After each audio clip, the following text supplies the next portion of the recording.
Hello, everybody, and welcome to the final third. And today we are going to be talking about the Big Six's transfer windows, and we're going to be ranking them in order of who we think had the best window and who we think had I wouldn't say, probably the worst out of the six, but the least effective for the club.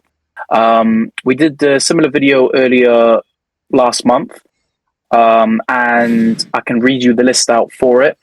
We had Liverpool first, Arsenal second, Chelsea third, Man City fourth, Man United fifth, and Tottenham sixth. So that was the list we had before. Obviously, that was before the transfer window closed and before the season started. The season obviously has started now, and the transfer window has closed. So our list has changed quite a bit. But yeah, that's what the list was before. I'm sure it'll probably be on your screen as well. But before we get into the actual video, what we're going to be doing, Al, if you want to reveal the player from the last video. The player from the last video was Darren Bent. Let us know if you got that in the comments below. I believe he was in the 100 goal club. So yeah, let us know if you got that in the comments. And at the end of the video, we'll give you another 5 facts for the new player. Yeah. Like you said, Darren Bent in the 100 goal club, and yeah, he was a very good striker on his day. But let's just jump straight into the video. So obviously, we have 6 teams in this list, but we'll start from 6th to 1st. And at 6th place, unfortunately, for Man United, they are last on our list because we believe they have had the worst out of the top 6. So if we go through their transfers, the transfer ins are Brian Mbeumo, Mateus Cunha, Diogo Leon, Benjamin Sesko, and Sané Lemens. Those are the transfer ins. The transfer outs are Alejandro Garnacho, Marcus Rashford on loan, Rasmus Højlund on loan, Anthony, and Jadon Sancho. I could have said a lot more players, but I've gone over the main ones that happened. So overall, what did you guys think of Manchester United's transfer window? Yeah, I thought they had an all-right transfer window, to be fair to them. Brought in a lot of good attacking talent in terms, and especially Prem proven talent, which is really important in terms of Cunha and Mbeumo. They, of course, also bought Sesko. Of course, they had a striker problem that they wanted to fix, and it's good that they brought in a player like Sesko. Of course, they were interested in Gyökeres. Arsenal obviously ended up getting him. And, of course, Arsenal were interested in Sesko, so there was that whole, thing going on with the strikers between the two clubs. But yeah, no, it's good that they got a striker in. Of course, Højlund wasn't doing great for United, wasn't really finishing the chances, even though he wasn't getting probably as much as he could have. But I think they've got signed a whole new front three, which is great. Hopefully that helps them in scoring goals, which was probably a big problem that they had last season. I think something that they done really well was the outgoings. Getting rid of a lot of toxic players in the club. Garnacho, Rashford, Sancho. There's obviously a lot of the fans wanted them out for numerous reasons, but mostly because of they believe they were some toxic players in the dressing room and probably affecting the dressing room negatively. So it's good that you got rid of them. Of course, only if Rashford's on loan, Sancho's on loan, so it's not necessarily gone completely, but we'll see how that ends up going. And yeah, no, I think it's been decent. I think they still needed to address a couple more things, such as a midfielder. I think that's been quite evident so far this season that they needed to sign a midfielder, and they of course did look at getting Belieber, but the asking price was a bit too much. And as well, the goalkeeper. Yes, they did sign Lemens, but personally, I think they really should have done everything they could to get Martinez from Villa, just because of the experience that Martinez has. Look, you know how much pressure is around that position playing goals for United. The last thing you need is a young goalkeeper coming in, makes a mistake, let's say, in his first game, and then the pressure just crushes him. You know what I mean? So, yeah, look, even though they did some good business, I think they probably should have looked at getting a more experienced goalkeeper, and they're desperate, clearly, for a midfielder. I don't know what you think, though, Hassan. Yeah, what you've said is pretty accurate. I think it's a good start to Amram's, summer transfer window. Obviously signing Cunha very quickly was a good sign of, things to come. But, I was hoping for obviously a midfielder, as we've seen in the games like lately. There's been a big hole in midfield. We're just lacking that pivot, that player that could just bring the ball from defense and just, give it to one of attackers. Because Cunha, for example, he's a player that likes to, he thrives on receiving the ball and just turning and, running towards goal. And he's not been getting much of the ball or as much as he should. So yeah, I feel like that's the biggest problem United right now. But obviously they've signed the goalkeeper issue, which is, important. Anona and Bayndi are not very reliable goalkeepers. Amram doesn't really trust them. So I feel like it is good that they've got a goalkeeper, but as you said, maybe experience would have been, better in this position. But I feel like for Martinez, he's quite mistake prone. He's shown to be quite mistake prone, in recent games. So I don't think that, he would have been the best option ever. But obviously, the experience, he might come in handy. Big pressure playing at United, especially as a, number one goalkeeper. I don't know if Lemens is going to be the number one goalkeeper, but we have to see. Diogo Leon, he's just a young talent, left wing back, so we can't really tell, how good he will be. But obviously, if he's on the bench and it can sub on, late minutes or whatever, he could start, to have some sort of experience and show his quality. Sesko, we know him. He's got many talents. He's very good in the air. Got powerful shots on him as well. But I think he just needs a bit of confidence right now. He's quite rusty as well. And I think also it's just a United problem as well. We don't feed enough chances to the striker, and that should be something that should be resolved in the future, so he can do well in United. But yeah, overall, and Mbeumo and Cunha as well. Straight away impact. Big upgrade from Garnacho and Højlund as well. So yeah, I think for the attacking situation we're good, but I feel like the midfield is still an issue that we have to solve. Hopefully even January, hopefully Amram can solve that problem. But yeah, what do you think, Carlos?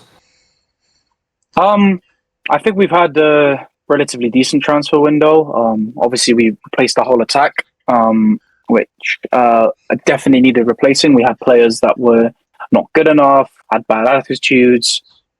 So we made the right signings in that position, but potentially probably spent a bit too much in that position because, again, every single player we've signed, I think, was very important. I think Mbeumo's great, Cunha's fantastic, and Sesko will definitely, I think, come and do well. Obviously, he hasn't started many games now, so I think when he starts to start games and you build a bit more confidence, he'll start to score some goals too.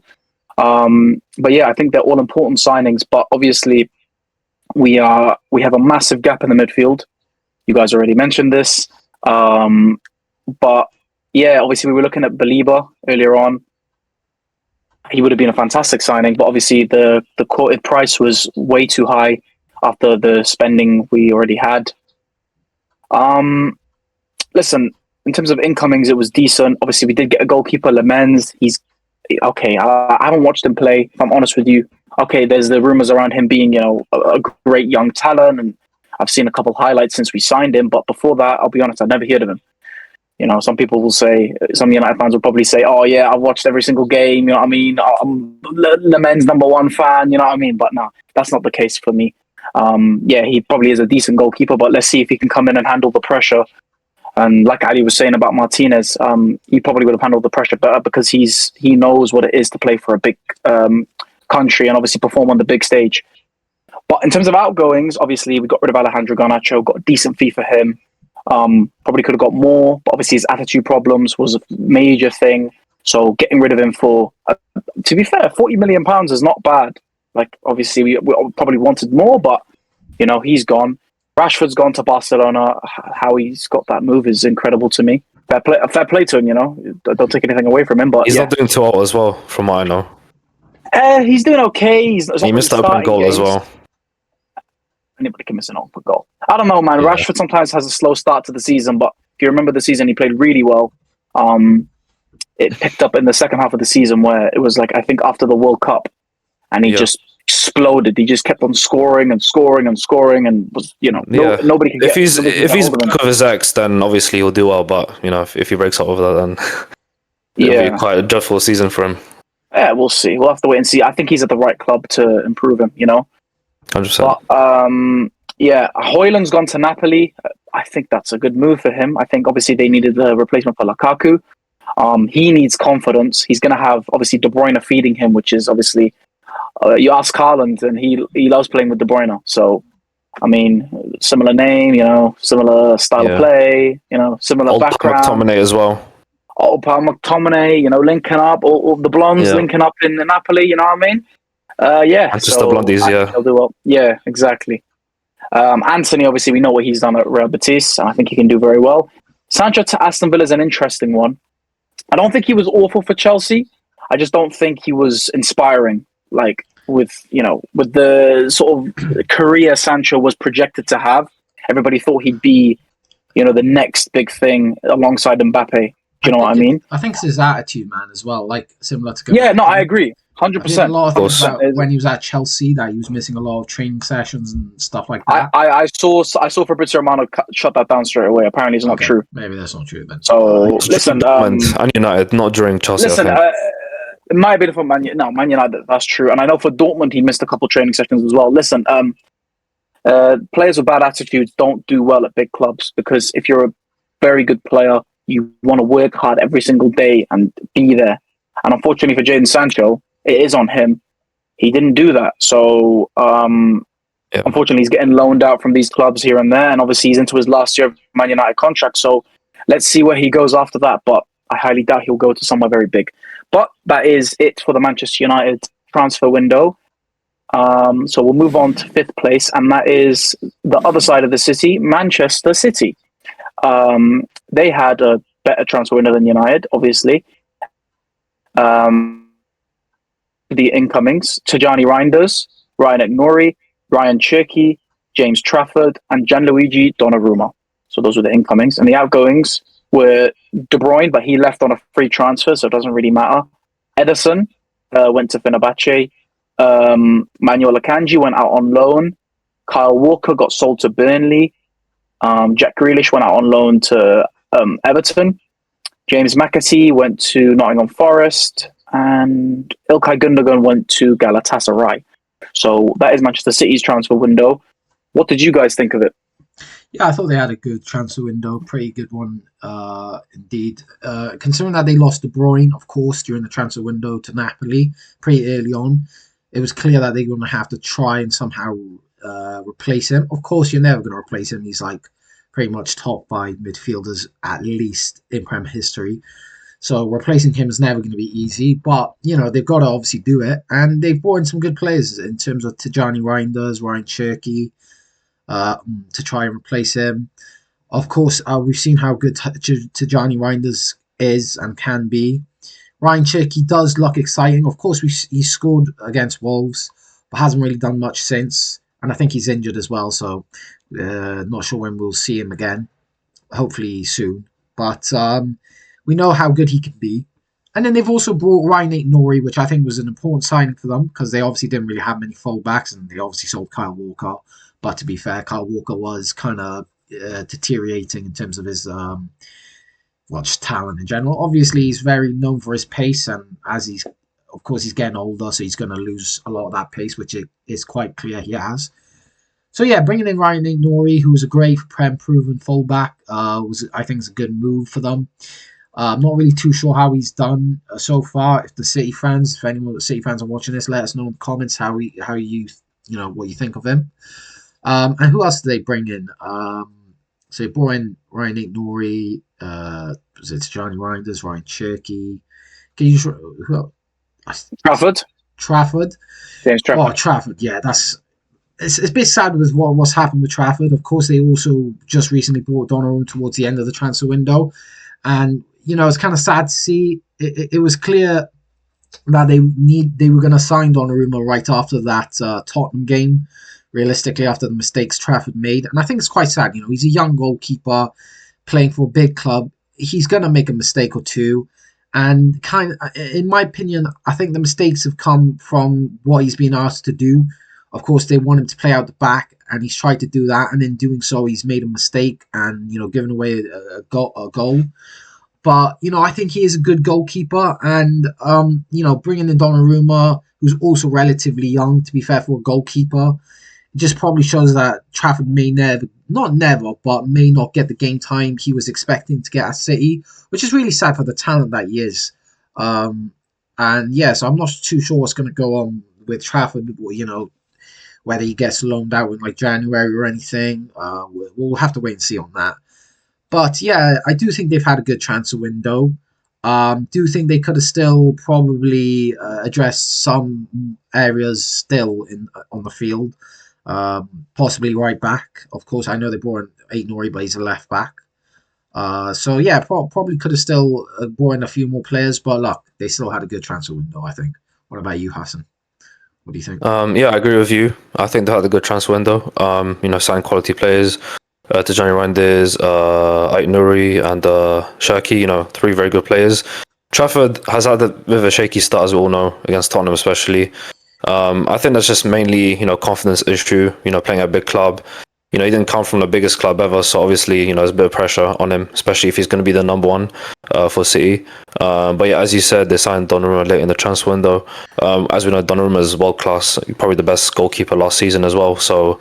I think that Pep is in his right to think that he might need a better goalkeeper, but I think that him and Trafford are actually pretty close in age, right? So Yeah, I think he'll create some sort of issues. I think I think if Trafford wants to start every game or be the main goalkeeper, he might have to seek a loan move out in January or something. So whilst I think it's a bit it's a good transfer window for them overall, they've kind of created the issue at goalkeeper as well. Who's going to be the number one? We'll have to see. But I think, Cherki, as we know, great talent, young as well. Fortunately for us, he won't get his revenge, against United. But and then also Reinders had an amazing game as well. I think it was his second game, wasn't it? Or first game? It was first game, wasn't it? He had his debut goal. Yeah. Yeah, Wolves. Yeah, great game from him. Everyone was saying he's like the perfect De Bruyne replacement. I don't really see it, to be honest. I think you can't really judge that from one game.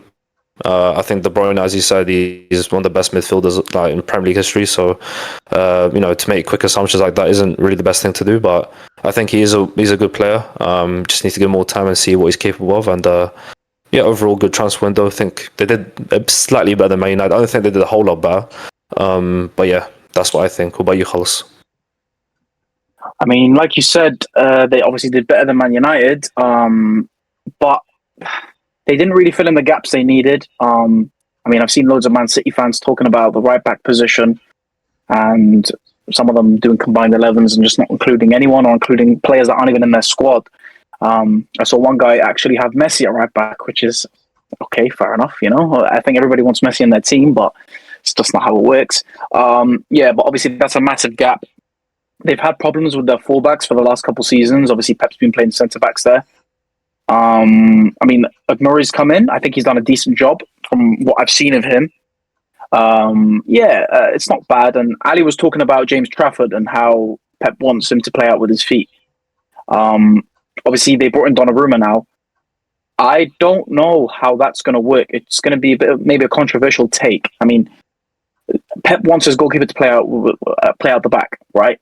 Donnarumma is not that at all, right? If anything, Donnarumma's just I don't want to say purely a shot stopper, but obviously his best attribute is shot stopping. And we've seen that, and he's one of the best shot stoppers in the world. There's goalkeepers that have their, sort of best traits, and I think obviously Donnarumma's ball playing is not that. It's not one of his best traits, anywhere near his best trait. Listen, he's a great goalkeeper. He's probably the number one goalkeeper in the world right now. But yeah, Pep obviously loves a sort of centre midfield. I think Paul Scholes said it about Donnarumma. He was saying that how Pep would rather have a centre midfielder in goal, or a goalkeeper that can play in centre midfield. Which obviously Ederson was that. Do you know what I mean? He was unbelievable. There was one clip of him just in midfield passing the ball around. I'm like, this is in the Premier League as well. I don't know how you got away with that, but yeah, I don't know how the goalkeepers will do. Obviously, Trafford's not had a great start. Donnarumma's likely debut will be against Manchester United in the derby, so it'll be a lot of pressure. And I know he can probably handle it, but let's see what he does in terms of the tactics. And the other players, Reinders is a great player. I think he'll come in and do a good job. Aït-Nouri I already talked about, and Cherki's obviously out for 2 months. Not ideal. Again, he's a young player who is fantastic, and obviously needs time to embed in the squad. And the rest of the signings out, they're just more I wouldn't say they're deadwood. I would say they're more players that are getting on in age or aren't getting enough game time. So they're the correct outgoings. Maybe they didn't earn enough money for any of them. But in the end of the day, Man City don't need money. So that's what I would say about Manchester City's transfer window. We will move on to Tottenham Hotspur. If you just bear with me, I'll get up their transfers now. There they are. So they signed Kevin Donzo, Luka Joskovic, Mateus Tell, Mohamed Kudus, João Painha, Xavi Simons, and Kolo Muani. Those are the incomings. Very impressive in terms of their incomings. The outgoings were Son, Pierre-Emile Højbjerg. Let me see. I mean, Joskovic, obviously, they got him in. They loaned him out straight away. And Brian Gill, and who's played a couple games here and there. But again, it wasn't really involved in the squad. What did you guys think of Tottenham's transfer window? Yeah, of course, you've mentioned the players that they've signed, but of course, they also signed the manager, Thomas Frank. I think that's probably one of the better moves that they made in the transfer window. Of course, some people thought it might have been a bit harsh to get rid of Postecoglou, but I think, to be honest, they probably learned from United a little with what happened with Ten Hag.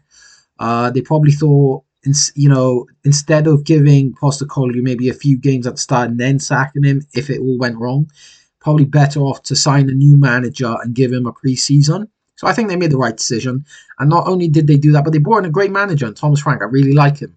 And of course, he's shown that he's done, that he is a great manager, of course, with the results that they've had so far this season.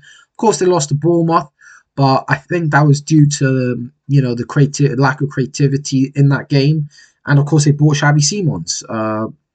Obviously, he was shown in the game, but obviously couldn't play. But yeah, I think he'll be a great player for them, probably solve that problem because Madson's injured. Of that creativity in midfield.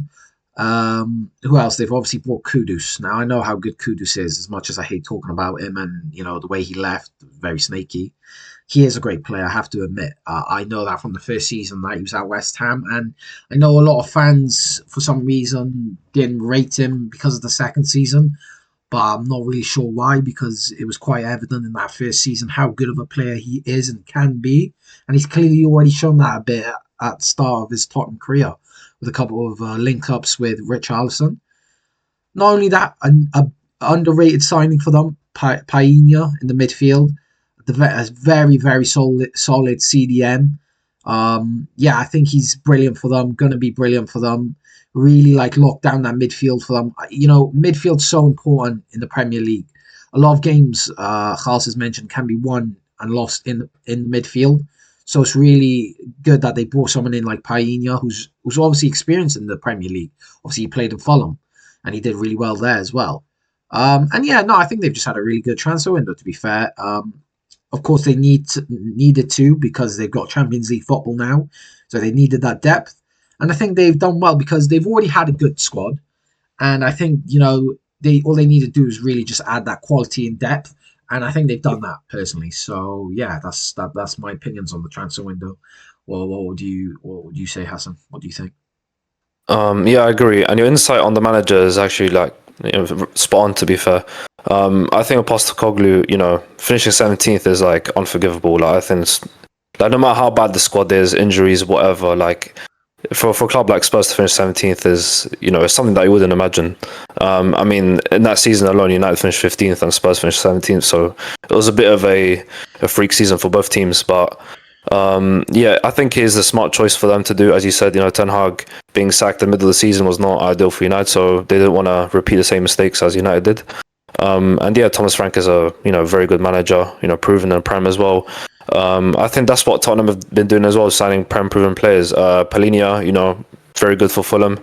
He's had very good 2 seasons in Fulham, to the point where even Bayern Munich tried signing him the next season, but obviously it collapsed and they had to sign him again for the next season. So yeah, I think that's a good signing for them in the midfield. Xavi Simons as well. As you said, they're currently struggling to create chances on that. So I feel like a player like him can resolve that issue. And Kudus, unfortunately for Ali, he's gone now, but he's proven to be a good player for Tottenham so far. Getting assists for Richarlison and stuff. Richarlison got that incredible bicycle kick goal. I think overall they've made good signings. I think they made signings in every single department, in defense and midfield and attack. So, and the manager too, if you count that. So yeah, I think overall, a more complete transfer window from Spurs compared to United and City. So that's why we put them above them two teams. But yeah, I think overall it's been a pretty decent transfer window for them. What about you, Khas? What do you think? I mean, you guys have covered it quite well. They've spent a lot of money. Obviously, they bought Kudus and Xavi Simons. They needed creative players in their team. They didn't really have that last season. You saw the way they played. They didn't create many chances. It was quite dull. I mean, obviously, Postecoglou's style of play was, on the halfway line and try and score goals, but they didn't have any players to create the chances for the striker in Solanke. So, yeah, it didn't go well for them last season. Obviously, they've improved in that position. They brought in Joao Painha in midfield too. Yeah, he's a solid destroyer. I think the season just before he left Fulham, he won the most tackles and had like double anybody else. So yeah, he knows what he's doing in that sense. And Kolo Muani came in on the final day of the window. It was a very sort of close deal. He was looking likely to go to Juventus, but in the end, he's gone to Tottenham. And it should be a very interesting signing for them. Whether he can reach the heights he reached at Frankfurt, because he hasn't really reached that since he joined Paris Saint-Germain. We'll have to wait and see.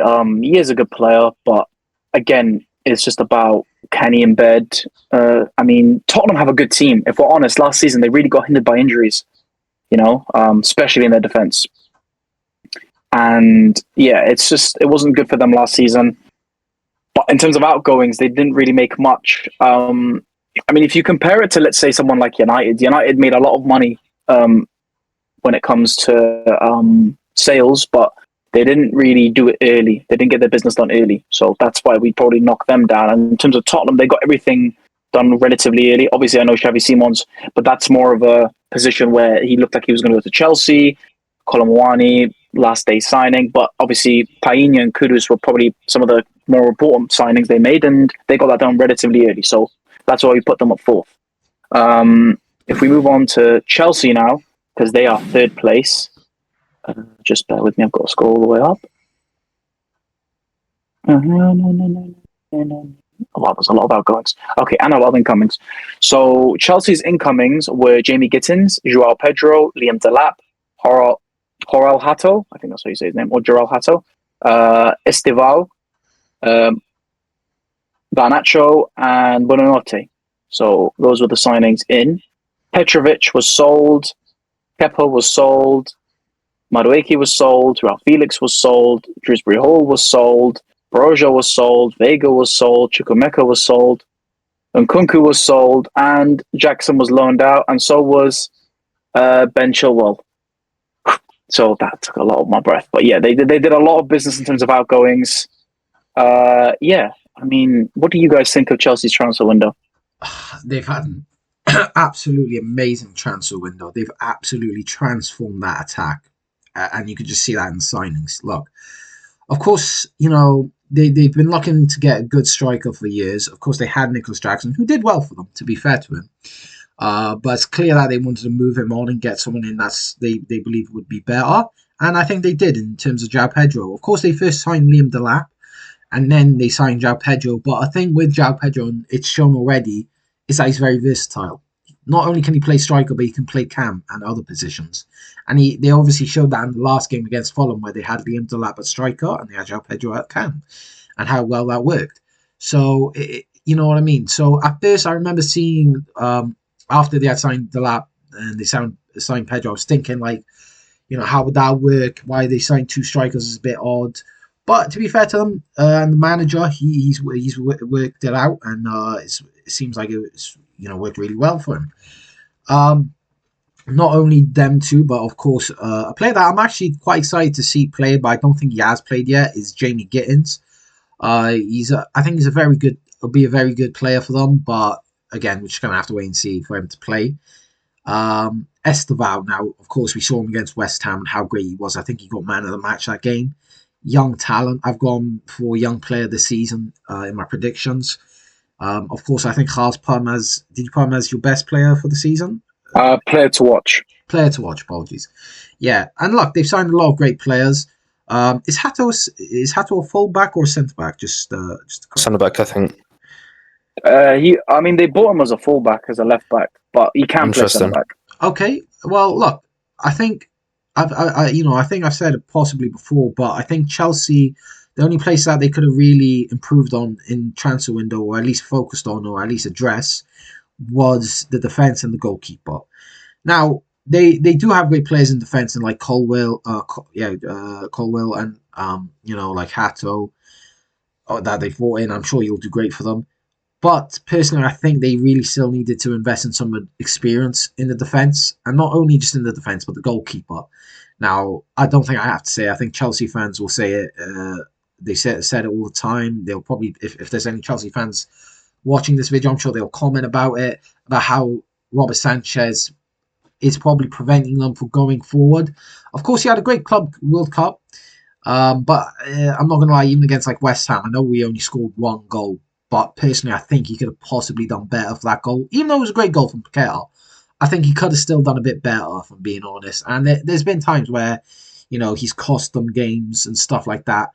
And personally, I think they can finish third this season, and I think quite convincingly. But if they really want to push on to challenge for the title, I think they really need to invest in a more experienced, better goalkeeper and some experience in the defense. Of course, it shows how important experience in the defence is from when they had Thiago Silva. Of course, Thiago Silva came in and won the Champions League in his first season with Chelsea.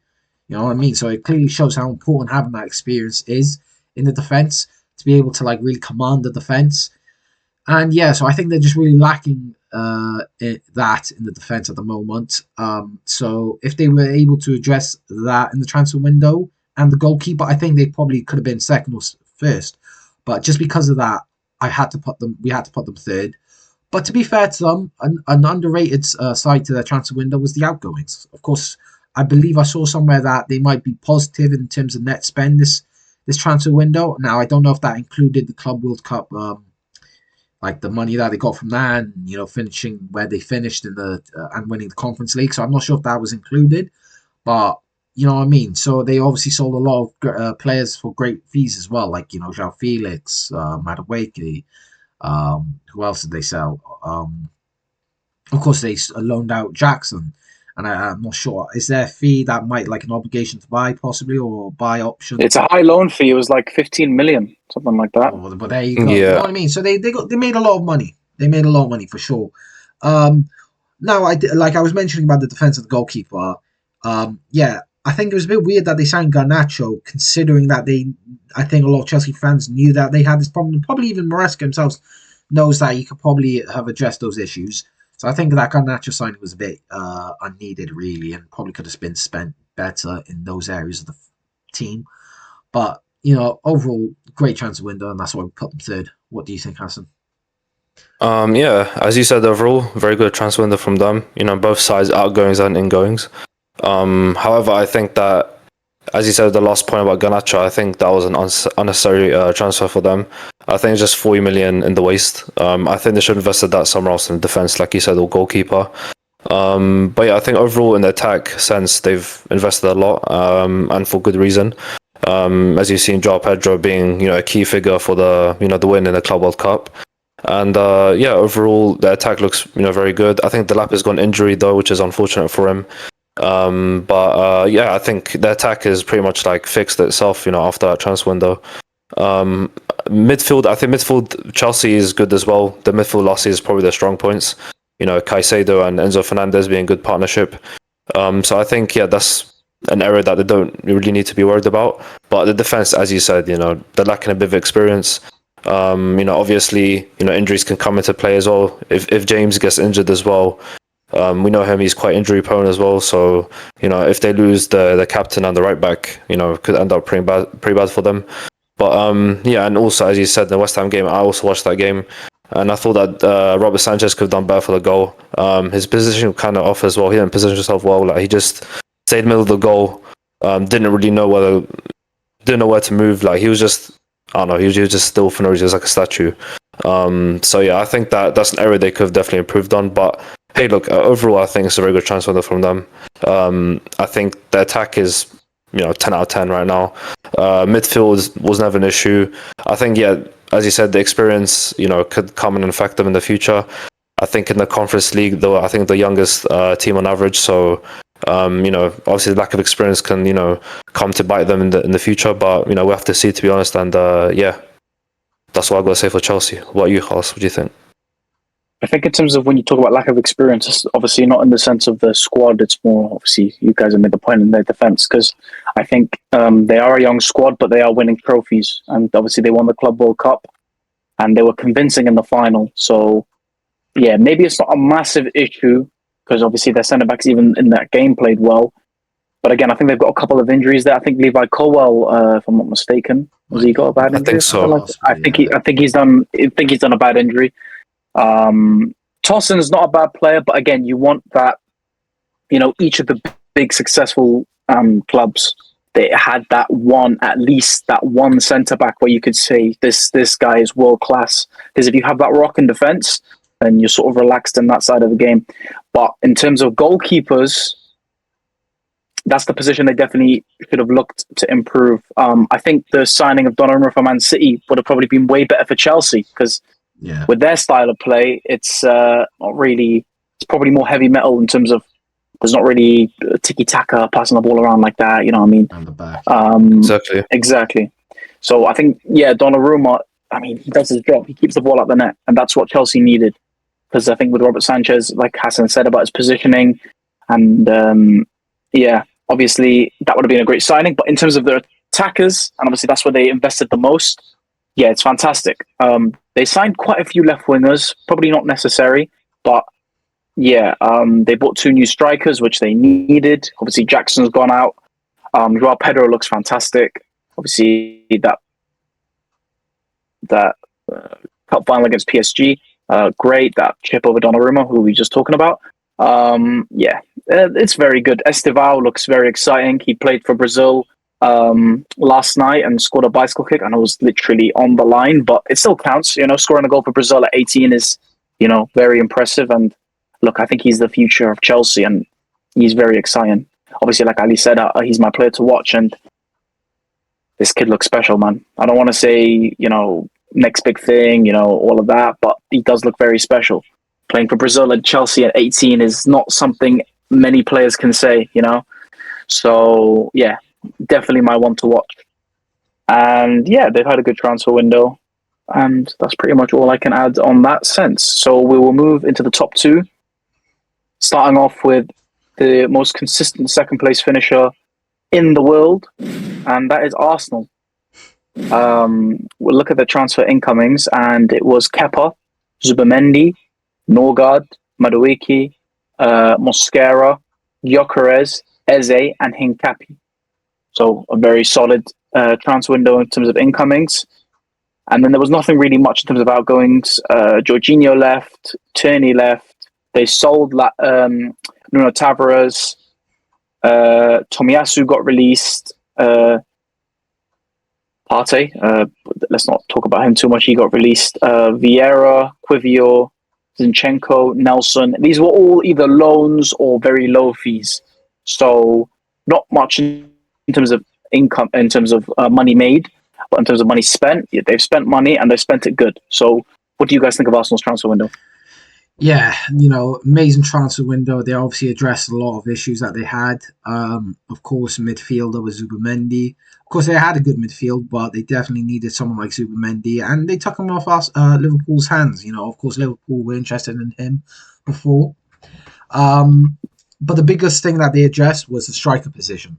Of course, a lot of people have been saying, not just Arsenal fans, that if Arsenal wanted to get over the line, that they possibly need to sign a striker, and they did that. And not only did they sign a striker, but a great striker in terms of Gyökeres.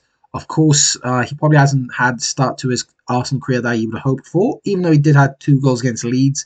But apart from that, hasn't really done too much. Again, maybe not entirely his fault.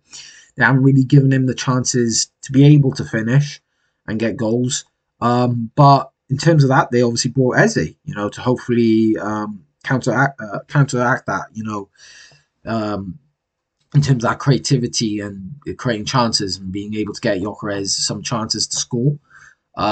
they brought him on late against Liverpool, so wasn't able to do too much.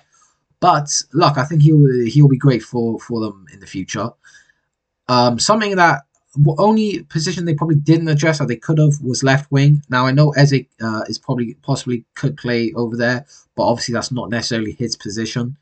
And a lot of Arsenal fans, even we've had a couple of comments talking about how they really need to sign a left winger. And that Martinelli is not good enough to be able to push them past second and get them that title or trophies in general. Personally, I think it's a make or break for Arteta this season. He's had the transfer window. I believe that he's needed, brought in players that he needed, like a striker, Eze, for that creativity, that extra creativity. Zubimendi in the midfield to really lock it down and create, bring that ball forward from the defence. And of course, they also signed Hincapié in defence. Of course, they had Saliba injured against Liverpool, got injured early on, I think. And that's not great. Saliba's one of their, he's their greatest centre back probably. Arguably, it's either him or Gabriel. Some Arsenal fans would say. Some argue it's Gabriel, some argue it's Saliba. But he's a great defender, and so it's a big loss. But signing Hincapié, I think, of course, maybe not going to be a like for like replacement, but I think he can do a job for him, for Arteta and for Arsenal. I think he's a great centre back, and I think he'll do well for them. But yeah, no, I think they've had a great transfer window, but I do think that they need to address that left wing position. And in my opinion, I do think it's make or break for Arteta this season. If he doesn't win a trophy, I think, it might be shouts for him to go, to be honest. And I don't blame them if that was the case. He's had all the signings he's wanted now, so yeah, he's gonna have to win the trophy, in my opinion. What do you think, Hassan? Yeah, I agree with Ali, to be fair, because Arteta's been backed pretty well this transfer window. They basically addressed every issue that they had from last season, not having a striker. Possibly the left wing issue. I mean, Eze is not really an out and out left wing, but he can play there. He can do a job. But yeah, I think overall they made good signings in every department. Defense as well. I think it was good timing as well that with Saliba's injury, happening, that they signed, centre back. So yeah, I feel like they've addressed a lot of issues that they've had in the past, and also issues that have happened recently as well. So overall, good transfer window from them. But yeah, I think what Ali says is also true about Arteta. I think now having a striker like Gyökeres who scored, I think, more goals than appearances for Sporting. So I think now the goal issue that they had last season should be addressed. They didn't really have issues scoring goals. I think it was just the striker. I mean, the striker position is just kind of like empty for them, so they needed a bit more goals to push them to first place. But yeah, I think overall, they should have a better season. I don't know if they're going to be first, but I guess you could say Arteta's got a lucky wife, since he always finishes second every year. But yeah, we'll have to see how they do this season. And what do you think, Carlos? I mean, yeah, Arsenal had a very good transfer window in terms of incomings. I think the left wing issue could be bigger than people think. It's obviously the rest of the team is probably complete. The midfield looks complete. The defense looks complete. The rest of the attack, in terms of striker, you could say Gyökeres hasn't had the best of starts, but I'm sure he will come into form. Obviously, I wanted him at Man United, and I think he will do well for Arsenal. Obviously, you got the right wingers now, because obviously Madueke's coming in as a backup for Saka. Saka's out injured now, and he looks very exciting in terms of attacking a man. Maybe his end product isn't there, but no, I think Noni Madueke is an exciting signing. Maybe not for the price, but that's obviously Arsenal's decision. And yeah, I think the left winger, obviously you have signed Eze. It's not ideal to play him in left wing. I think he's more of a central player. You look at his best moments. I mean, the goal he scored in the FA Cup final came from him coming in late into the box from a central position, So yeah, you're not getting the best out of Eze if you play him on the left wing. I'm not saying he's going to do bad. I just don't think you're getting the best out of him. And shoehorning in a player like Eze into left wing, it's not ideal. But in terms of everything else, they've probably almost completed their squad. I just think that left wing signing, I'm not going to say it's going to make them fall off, or I just think that signing, if they had made a top class one in, like, let's say Rodrigo, who they got linked to a lot this season, could have definitely made the title race a lot closer than what we expect. So yeah, that's what I believe. And in terms of outgoings, there wasn't really much that happened. So yeah, that is Arsenal's transfer window. and we will move on to first place again, Liverpool. There's no doubt in my mind. I don't think there's any doubt in your minds either that they are first place in world football, not just the Premier League. Yeah, let me just get the signings up. Here it is. In terms of incomings, Milos Kerkez, Florian Wirtz, Jeremy Frimpong, Mamadashvili, Hugo Ekitike, Giovanni Leoni, and Alexander Isak. Those were the incomings. Obviously, stupid amount of money spent. Nearly almost £500 million spent in incomings, that might be the most out of any team has spent in a single transfer window, which is insane. Obviously, breaking the transfer record twice. In terms of outgoings, Darwin Nunez, and they got a very good fee for him, nearly 60 million. Trent, free agent, they got 10 million for him. Kelleher, they got nearly 20 million. João Consa, they got 35. Luis Diaz, they got 65. Tyler Morton, they got 15. Ben Doak, they got 25. And they loaned out Harvey Elliott and Kostas Tsimikas. I mean, I don't know what you guys could say. I think that, I think they've had a perfect transfer window. What do you guys think? Yeah, I think you said it. Look, it's a perfect transfer window, nearly. Now, they still didn't. Look, they looked to address the centre-back issue. Of course, it's been shown so far this season that the defence can be kind of exposed at times, especially Konate. And of course, they wanted to address that with Gahey. But of course, it kind of fell apart on deadline day. And that was down to my club. Of course, they signed Julio from Brighton, which was which is what Crystal Palace was looking to replace Gahey with, and in doing so, screwed over Liverpool. So you know what I mean. So some people might be happy with that, some people aren't. Obviously, in terms of that, I mean Liverpool fans, of course. Look, apart from that, they've had a perfect transfer window. Isaac, Ekitike, who else? Kerkez, Frimpong, Wirtz. Look, these are great players. I think it's a really underrated part is the fact that they signed those two fullbacks. Of course, they lost Trent. Robertson's getting on in age, losing a lot of his ability, unfortunately. But yeah, they replaced them well, really well. I think Frimpong, in my opinion, was probably the second best right back, possibly, arguably in the world after Trent, especially in terms of attacking. And then you got Kerkez, who's shown how great he was last season for Bournemouth. Especially with that amazing defence they had, he was a key part of it. Of course, he's he's been a bit shaky so far this season, but I'm sure with time he'll get better, and with a bit more coaching from Arne Slot and his coaching, I'm sure he'll get better as well. Wirtz, yeah, as well, probably they broke the record to sign him, but he hasn't really lived up to the potential just yet. But again, it's only 3 games in, so let's not get ahead of ourselves. I believe did he get an injury though, or am I wrong? Wirtz? No, he just hasn't played well. Yeah, he just hasn't played well. He played for Germany as well. I'm thinking of someone else. Against Slovakia, they lost 2-0. Right, okay, I might be thinking about someone else, so don't worry about that. Yep. Who else did they sign? They signed obviously Ekitike. Well, Mamardashvili, but I think the goalkeeper was never a problem really. So I think that one's just backup and then for when Alisson goes.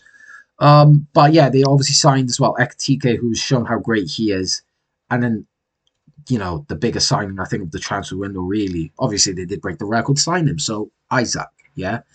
I think we don't really need to talk about too much about him. We know how good he is. Newcastle fans can tell us that and can tell anyone that. And, we all know how great he is of a striker and how good he probably will be for Liverpool. I think he will be the reason that they could possibly go on to win, like, the Champions League and even the league again, to be fair. To be fair, though, it's a bit of a weird one because they got both Ekitike and Isaac, who I don't know how that's going to work out, whether they play both of them, play only one of them, what they do with that. But look, that's up to Arne Slot to decide, and I'm sure he'll make the right decision. He's a great coach. Yeah, I think it's an amazing transfer window. Like you said, underrated part, the outgoings. They made a lot of money in terms of Luis Diaz and other players like Darwin Nunez and stuff. And yeah, no, I think it's a great transfer window. I think they're gonna have a great season. They already had a great team, and they just added to that. So there's not really much more you can say. It's just a great transfer window, really. What do you think, Hassan? Before I address the actual transfer, conversation, Trent being the best right back, I don't agree with that at all. I think Hakimi, obviously, I think last season he's proven to be the best right back. So I mean, everyone's got their own opinion, but I think it was quite clear to see that he was just great in all aspects. But anyways, we'll move on. So my idea of Liverpool's transfer window, I mean, 10 out of 10, possibly even 11 out of 10 if you want to give it that. They've made probably the best signings, probably the best transfer window I've seen in my entire life. So yeah, like not really much to say other than they've made signings in every department apart from centre back. As we've seen, they've been quite exposed in that area, in previous games, especially against Bournemouth. I think it was Semenyo running riot, against the centre backs. I think Konate was completely confused in that situation. I think Van Dijk got angry at him for completely losing his man and not marking him properly. So yeah, I think that is an error that they should have addressed, but they tried to address it. But of course, West Ham came in clutch and stopped that from happening. But yeah, I think overall, very good signings. Wirtz, broke the British transfer record fee, but then obviously broke it again with Isak. Those two players are, very high quality players, world class players at times. I think Wirtz has been a little bit disappointing. He hasn't been hit the home running really, but I think that his class will start to shine. Given a bit more game time and stuff. I think also an underrated aspect of the transfer window has been the outgoings as well. They've made good money on each signing or each outgoing. So like for example, Darwin Nunez, for 40 odd million, for a player like him who hasn't been doing well, out of form, missing big chances, he still went for a good price. Luis Diaz, who's 29 years old, 65 million, good fee for him. So yeah, I think overall they've made that obviously the ingoings are the most impressive part, but I think also the outgoings are decent as well. They've got back some of the money that they've spent on players this season. I think you've spent a lot of money, like, as Khaled said, about 500 million. So yeah, I think they definitely needed some sort of business in that aspect in order to afford these players. But yeah, it is scary to see what Liverpool has done. It's shown that they're competitive side, going after the 21st title. And yeah, no matter what, for them, that's what the goal is. Try and knock United off the pitch once and for all. But I think I think teams are going to be worried about how they'll play. But yeah, we'll just have to see how they do. What about you, Khalas? What do you think? I mean, Liverpool's team already looked complete before the transfer window. Obviously, they lost Trent. They got a replacement in Frimpong. I think Hassan's right. I think Hakimi was the best right back. I think Trent was... I think it's fallen I don't off want to say really. not far, but I was only saying like going harsh. forward. I didn't mean like in general. I just meant going forward. Yeah, but you could say Hakimi's the best. Hakimi scored the most goals last season as a right back. Like arguably. We're not saying anything. I think he's second. That Trent's class up front, to be fair. I think Trent's second in terms of right backs, and then Frimpong is on the top 5. So they replaced him with a very, very good player. Kukes does look decent. I mean, even though Madueke did cause him problems, I think he obviously did nothing in the game in terms of, Arsenal didn't score, so technically did his job. Now, Florian Wirtz is a very interesting one. Obviously, broke the record to sign him. I think in the long term, he'll be absolutely incredible for Liverpool. But it's very interesting to see because the last couple games, his first couple games, he hasn't really had a major impact. And when you come in for that fee, I know he's still young and I know you can give him time, but when you come in for that fee, you kind of hope they, hit the ground running, right?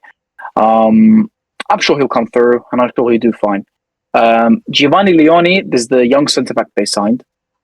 I think, obviously, they wanted to get Guehi, but obviously that didn't happen, because obviously Ali was saying about West Ham coming in clutch. Love it. But I think Leone can learn a lot of things from the centre-backs they have. Van Dijk, obviously, the main one. Obviously, probably one of the best centre-backs in the Premier League era. Konate is a great centre-back in his own right.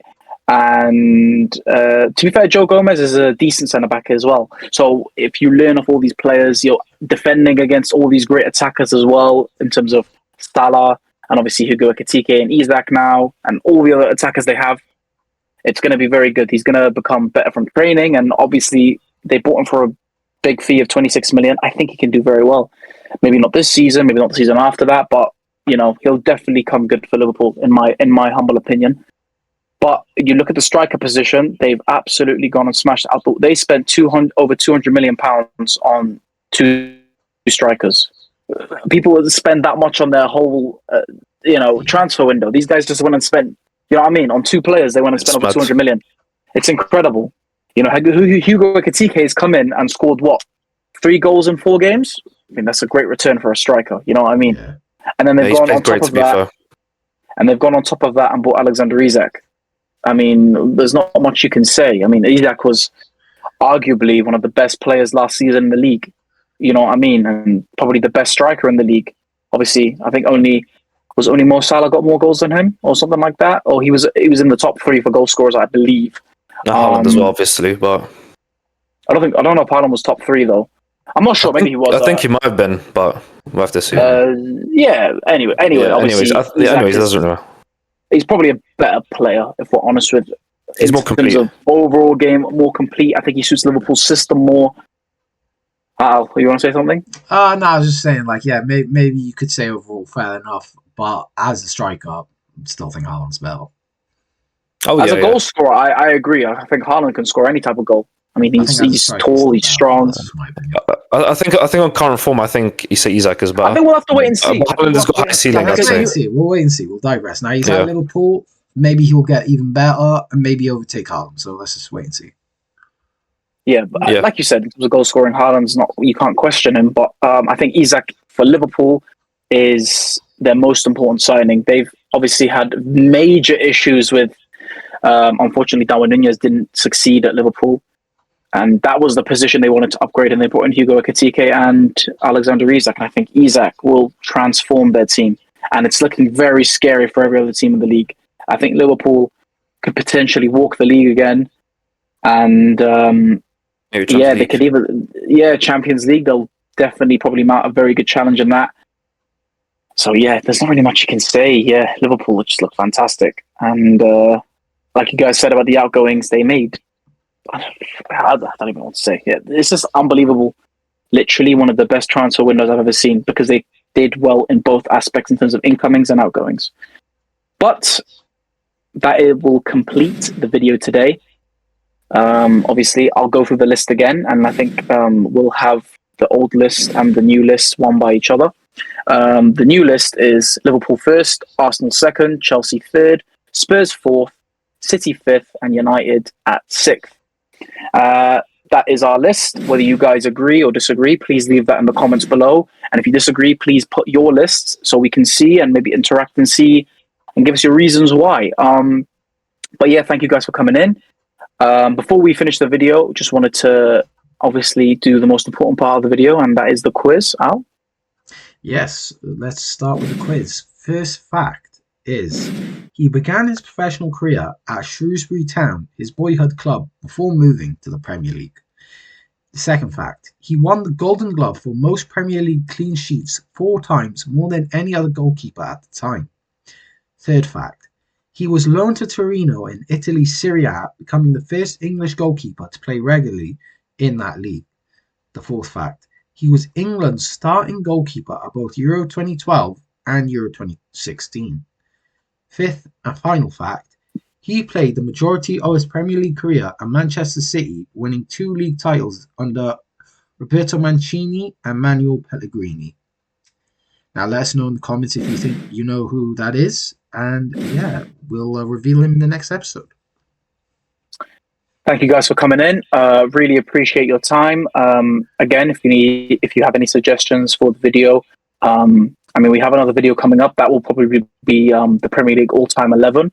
But again, if you have any suggestions, please leave it in the comments below. And thank you guys for coming in. Please leave a like, subscribe, turn on your notifications so you know when we upload videos. And we hope you have a great rest of your day. Take care. See ya.